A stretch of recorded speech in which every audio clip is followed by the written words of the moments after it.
اللہ سبحانہ و تعالیٰ ارشاد فرماتے ہیں کہ اے ایمان والو، اگر تم لوگوں میں سے کوئی شخص میرے تعلق اور میری محبت سے دستبردار ہوتا ہے اور اسلام سے مرتد ہو کر وہ کافروں میں جا ملتا ہے اور یہ کہتا ہے کہ مجھے خدا کی ضرورت نہیں ہے، تو میرا اعلان یہ ہو رہا ہے کہ فسوف یأتی اللہ بقوم،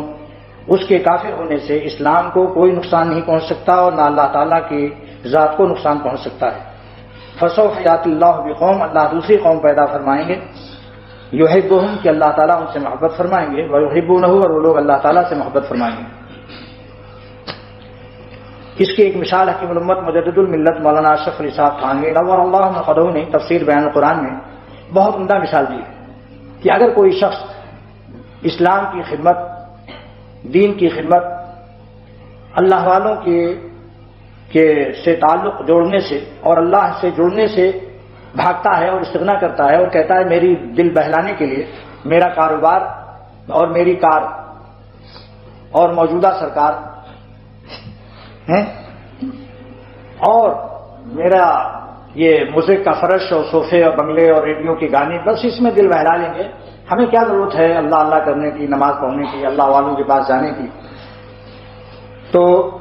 اس کی مثال ایسی دی ہے، پیاری مثال حکیم الامت تھانوی رحمۃ اللہ علیہ نے، جس سے پتہ چلتا ہے کہ اللہ والوں کے علوم کچھ اور ہی ہوتے ہیں۔ فرماتے ہیں کہ کسی ہاسپٹل میں کچھ مریض آپس میں گٹھ جوڑ کر کے اشتراک کر لیں اور کہہ دیں میاں آپ آج کوئی دوا مت پیو، انجیکشن بھی مت لگواؤ، ایسے ہی پڑے رہو۔ دیکھیں پھر ڈاکٹر کتنے پریشان ہوتے ہیں اور دیکھو کتنا نقصان پہنچتا ہے دنیا والوں کا۔ لہذا 10 دن تک انہوں نے انجیکشن نہیں لگوایا، کیپسول نہیں کھائے، دوائیں نہیں کھائیں، سب اکڑے ہوئے ایک دوسرے سے خوب کہہ رہے ہیں دیکھو ہم نے طلاق دے دیا انجیکشن کو، کیپسول کو، دواؤں کو، ہم نہیں چاہتے ہیں دوا کھاتے ہوئے۔ تو کیا نقصان پہنچے گا ڈاکٹروں کو، کیا نقصان پہنچے گا ہاسپٹل کو، کیا نقصان پہنچے گا دوسروں کو؟ یہی مریض الو کی طرح مریں گے۔